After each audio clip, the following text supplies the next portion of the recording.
Hello, everyone. Today we're going to talk about manual mode. I just want to kind of briefly touch on the different things and kind of what the purpose is, and just things you can click on and do. Uh, with manual mode, what we're doing right now, we're just doing the goalie and the two rod, and I've already got the guys paired.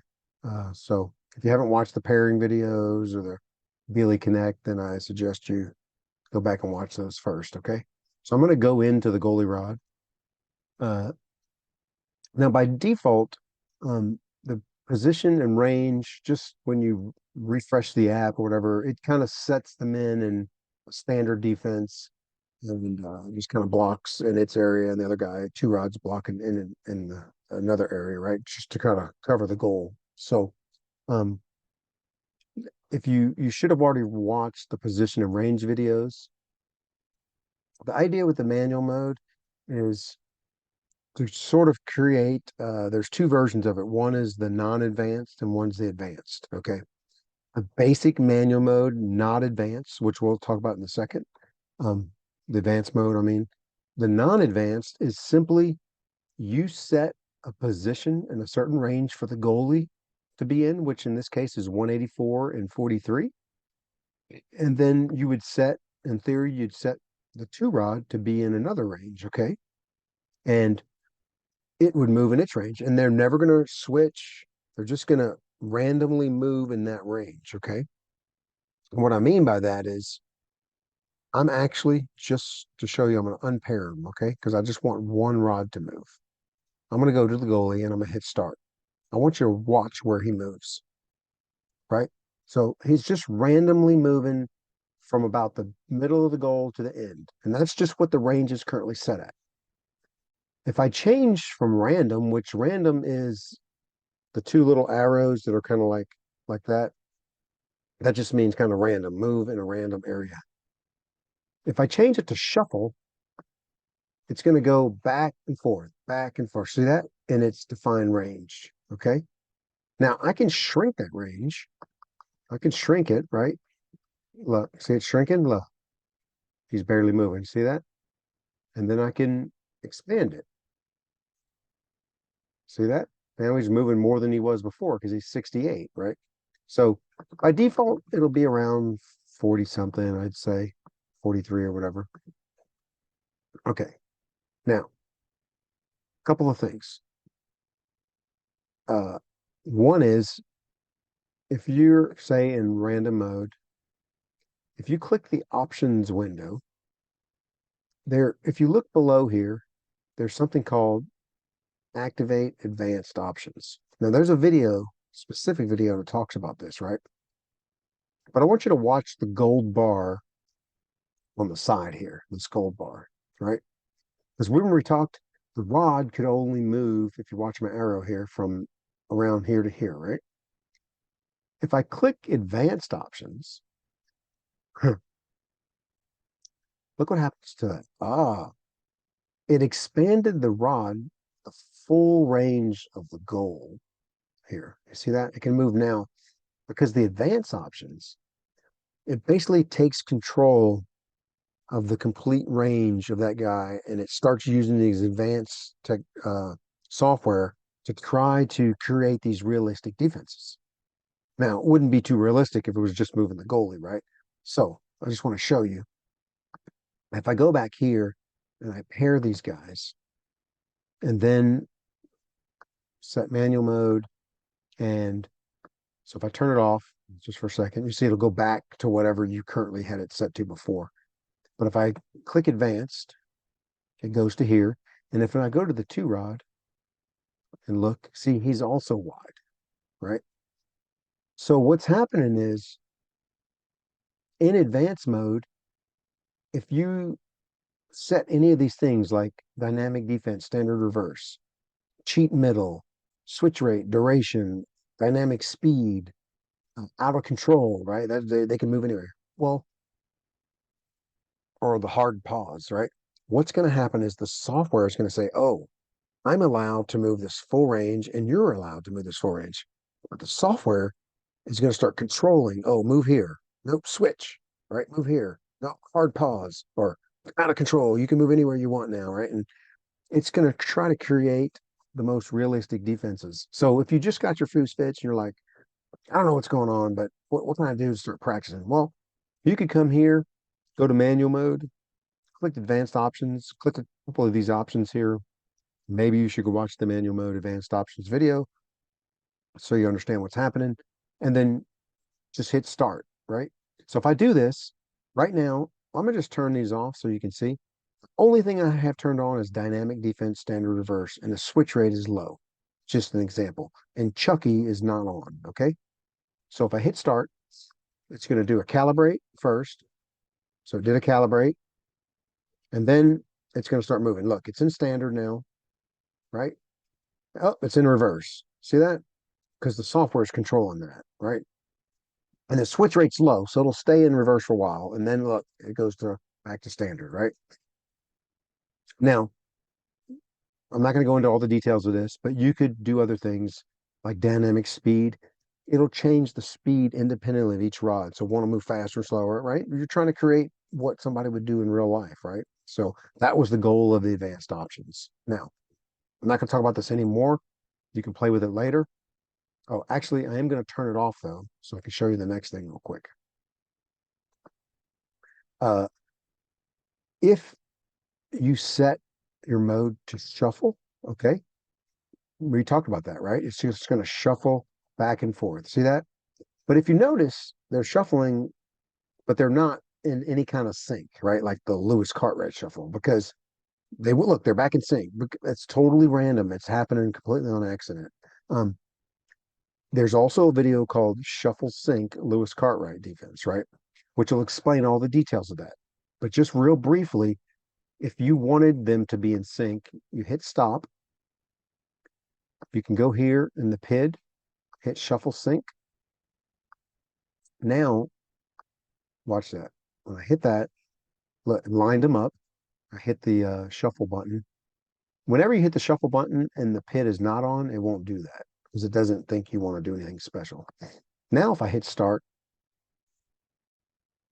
um, it's going to do its best using software to sync them up. Now, you see how they're out of sync right now? It's not, it can detect that, right? Now, sometimes it'll find itself right away. Sorry. Other times it takes a little while. Um, okay, so it's found itself. There you go. Now, once it finds itself, generally, you see that? See how lockstep it is there? Because it's using software to do that, right? The two rods are communicating back and forth with a heartbeat message. And see now, barring anything going wrong, they will stay in sync like that. Just on a note, two motors won't stay in sync no matter how much you try, even if they're telling them to go the same speed. It's just the way it is. So you see what's happened? They're in sync. So I just wanted you to know if you don't want that, you can just turn the shuffle sync off. By default, it is off. They'll still shuffle, but there won't be any kind of software controlling them. Okay. Now, what I tell people is these motors are slinging back and forth, and there's little sensors in the motors that tell it where it's at. Well, when you sling something back and forth over time, microscopically, it slowly gets out of calibration. Okay. So if you notice that, like even your shuffle sync is not staying in sync, no matter what you do, it could be that they're out of calibration. So I tell people every once in a while, just hit the calibrate button, right? And then that'll help get it back in line. And if you notice when you're in the advanced options, it automatically does it every time you hit a start, and it'll also do it about every 2 minutes. Even while it's running, it'll just calibrate and then go back to whatever it was doing. Because in advanced mode, we found that it's slinging the rod so much back and forth and changing the speeds and hard pausing that it tends to get out of sync more often. So it'll just automatically fix itself so it doesn't happen. And I recently released 3.7 on the devices to fix a lot of these problems. These were like we would get these customer questions or complaints like, hey, it's not doing this or not doing that. And some of these issues took a long time to figure out. But so a lot of these little nuances have been fixed. But the last thing I want to talk about is if you set up a certain defense, like let's say you say activate advanced options, and you're like, you know what, I always like cheap middle to be on, and I like my duration long, and I really love the out of control. Well, by default, those aren't set. Okay.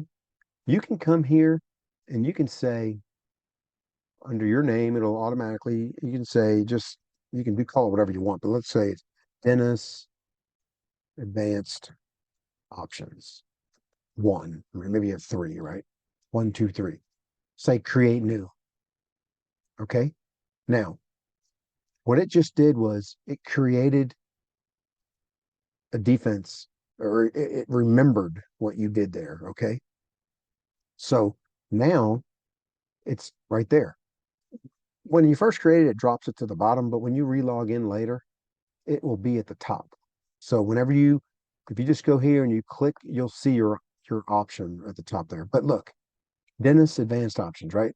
So like if I clicked a different one, okay, and then I clicked back, you see it reset all that stuff, right?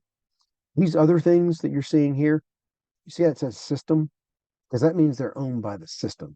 You can't touch them. You can click on them, but you don't need to click on them here, honestly, because those are probably defined in the training section. So when you click on the training, it will load these defenses sometimes. That's why they're in the list. But you have no, like for instance, if you tried to delete it, it says, are you sure you want to delete the currently selected defense? And you say yes. And it says you cannot delete it because it's owned by the system. So it's not going to let you do it anyway. But your defense, here's yours. That's your defense. You can do whatever you want. In fact, you could change it. You say, you know what? I like Dennis one defense, but I want it to be a little different. Okay, change it and then hit save. Selected defense save was successful. There you go. So now that's just a little thing. So in all the modes, like the practice mode as well, you can do similar things where you can store little things you like. Uh, that's really a good thing to do because you may not like the fact that we have most of this stuff turned off by default, right? And you want to make it easy on yourself every day. So anyway, I think I covered basically the manual mode. I would say from a practice standpoint, I like in the training, it's called time the bobbing hole because manual mode is basically in the not in the advanced section because advanced it does a lot of other stuff, right? But in the simplest form with advanced off, um, it's about just seeing a defense moving and being able to react, right? Time it, right? Because you know what it's going to do pretty much, right? Because it's not doing anything crazy fancy. At least when you leave it, like say on shuffle or random, I guess it sort of is random, right? But basically it's learning how to time a hole. Uh, I don't want to say that you're really reading a hole when you're doing this because it is completely randomly changing all the time, and that's not human nature, right? If you watch a real defense in a tournament, there's some patterns to it. Most people have certain patterns, right? So this is truly random. If you're looking to read patterns, you'd probably want to be working with playback defenses where you create specific patterns or you pull up specific patterns of defenses you've seen before and then try to recognize that pattern like, I've seen that before. What should I do? What should I shoot or what should I look for, right? So I think I covered all the details on basically what manual mode is. Basically, you just set the mode, you hit play, right? And then it plays, right? Now, it's actually still, oh, I have advanced options on, so that's why I did that. I was like, why is it doing that? I'm sorry. Okay, so that's pretty much it. Uh, get your FoosFits out, start practicing now, and quit complaining and get better. Sound good? All right.